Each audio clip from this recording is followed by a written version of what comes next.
Hello, Capricorn. Ito yung first week ng November reading mo. Hello sa mga bago dito. Kung hindi pa po ay nakaka-subscribe, please don't forget to subscribe sa aking YouTube. Pa-like and follow na rin po yung aking Facebook, Instagram, TikTok. Send lang po kayo ng private message sa aking FB page kung interesado kayo sa personal reading. Yung link at details nakalagay sa description ng video na ito.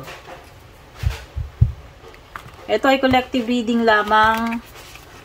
Pwedeng mag-resonate, pwedeng hindi. So, kunin nyo lang ano yung mga nagmamatch sa inyo.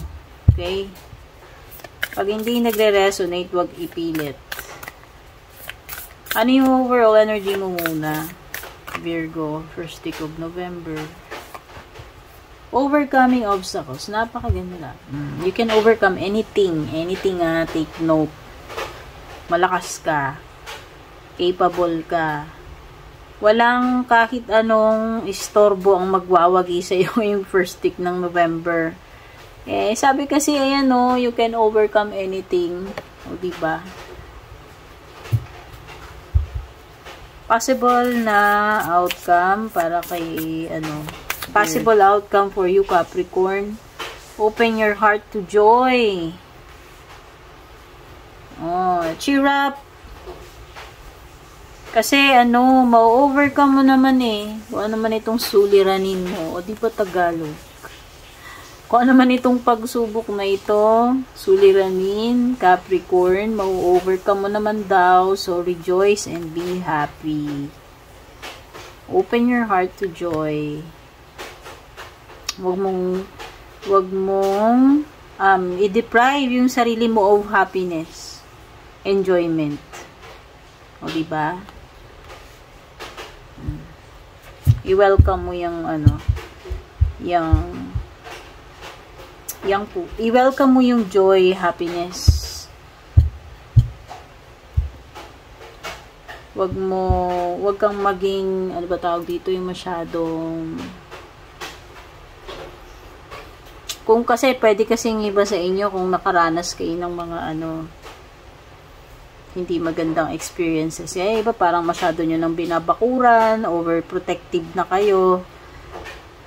Kumbaga, yung puso nyo, kinandado nyo na, ginate nyo pa, nilagay nyo pa sa baul. Nilagyan nyo pa ng kombinasyon. Alam mo yun? Yun lang. May mga times na kailangan maging open din. Ayan, At this time, sinasabi sa'yo yung magiging outcome mo, buksan mo yung puso mo pagdating sa joy, happiness, and delight.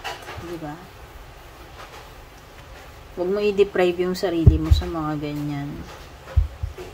Capricorn, you deserve to be happy, deserve enjoyment. You deserve pleasure. O, diba?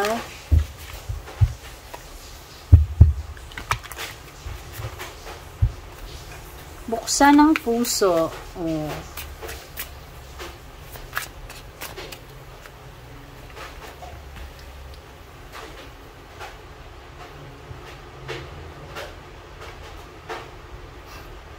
Capricorn. Merong air sign dito. Kung tao to si Knight of Swords. Uy, mas selective ka na ngayon. Mas selective ka na ngayon sa mga battles mo. Hindi ka na patol ng patol, Capricorn, basta-basta. Kumbaga, maingat ka na. Mas mapili. No? Ito kasi, lumilitaw ko yung Knight of Swords. Okay. Kung yung iba, impulsive sila, or in the past, kung ganun ka ngayon, hindi na. Mas mas wise ka na ngayon, mas cautious. O, diba? Mas maingat. Kaya ngayon, yun naman, pagdating dun sa aspeto na yun, sumusobra sa'yo, Capricorn. Kaya dito, ayan.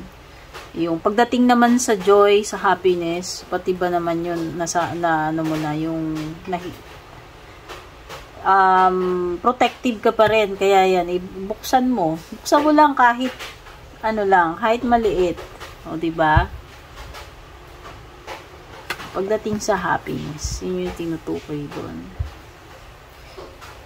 Okay, I know that peaceful times will come. Okay. Pwede kasing nasa Nasa transition period ka pa rin, yung tipong hindi ka pa rin totally healed, recovered, kung ano man itong pinanggalingan mo in the past, ano man hindi magandang experience yan, pwedeng hindi ka pa totally healed. Hindi pa 100%, pero at least nandoon ka na sa biyahe, papunta doon sa, nandun ka na sa road to recovery eh. Hindi mo pa nga lang 100% na achieve or completed. Pero, di ba, nandun ka na sa proseso. So, syempre, dahil natural na, ano yun eh, na reaction ng mga tao na pag nasasaktan, di ba, mas, uy, iwasan mo na yan, ganyan-ganyan. Yun lang. Alam mo naman eh, siguro time na lang yung, ano, time lang yung makakapagsabi. Pero, at least nandoon ka na sa proseso. At, ang maganda sa Six of Swords, indikasyon na maganda yung lilipatan mo. Mas better. O, diba? Kumbaga, yung promised land nandoon.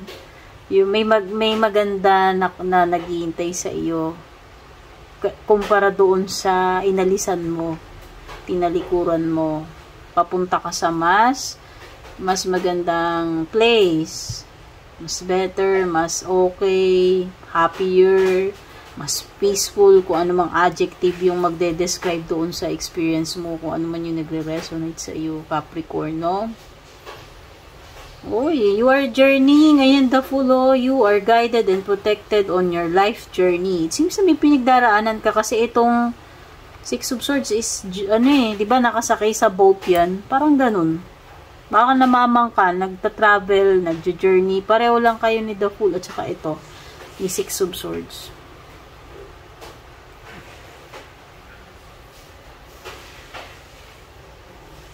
Okay.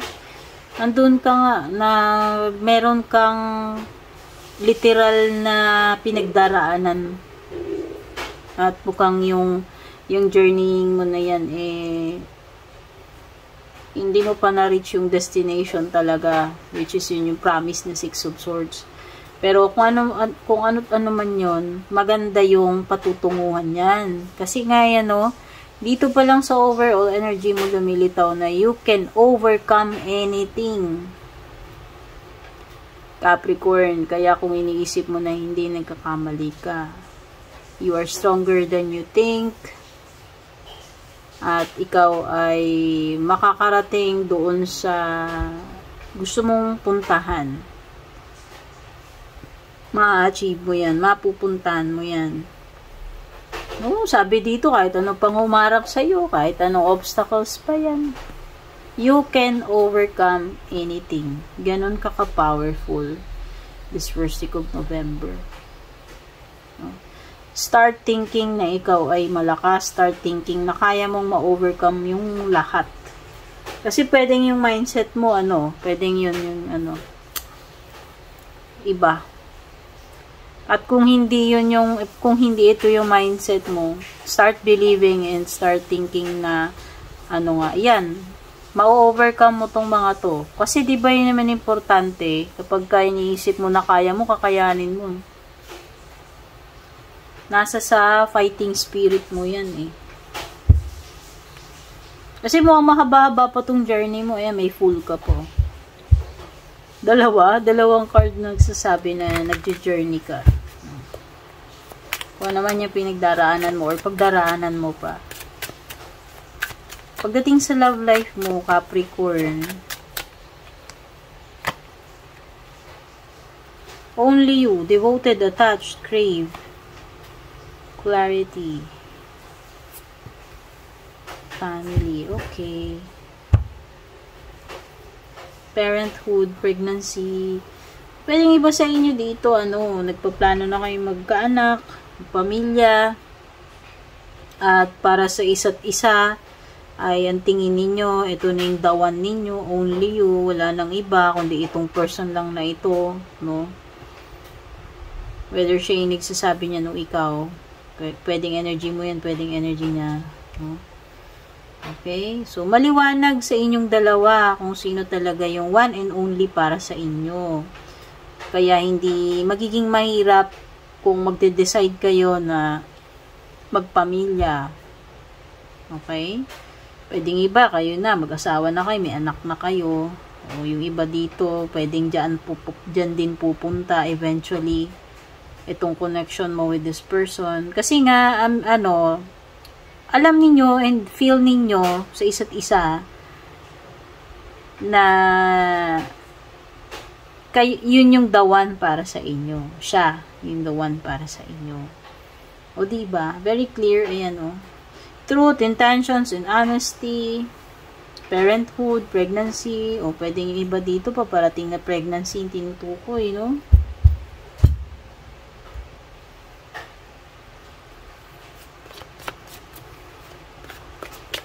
Ano pa para sa iyo, Capricorn? Uy, bag. Something important such as a new job. Uy. Or raise. So, kung hindi man makalipat ng ibang trabaho, magkakaroon ng increase sa sweldo. O, diba? Ganda. Candle. You will be shown the way. Yan yung sinasabi ni Fulo, you are guided and protected dito sa journey mo. Ayan. Hindi ka maliligaw ng landas kasi ikaw ay divinely guided and protected throughout your journey. Kaya kung ano man itong journeying na you are experiencing right now at sa mga susunod, ikaw ay iga-guide. Okay? Pay attention to your health nga lang daw, Capricorn. Ako, ito. Medyo hindi So, anything na may kinalaman sa health, sa doktor lamang, no? Tingnan na natin closing message, advice. Basta may kinalaman sa health, sa doktor lang kayo makikinig, okay?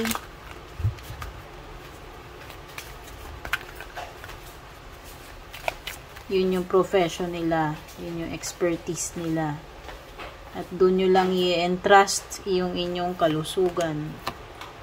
Ask for help. Angels are celestial beings who protect everyone. And the fairies say, now is the time for you to ask for angelic assistance. So, diba? Sinabi nga dito, kung magjo-journeying ka, o halimbawa, may pinagdaraanan ka sa buhay mo, ipoprotect and i-guide ka. You will be shown the way. And yan, pwede kang manghingi ng tulong sa iyong mga angels.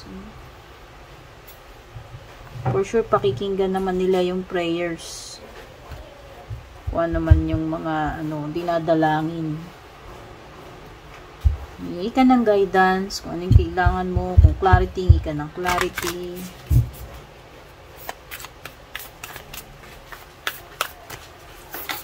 Wisdom, o kung ano man yung kailangan mo at the moment.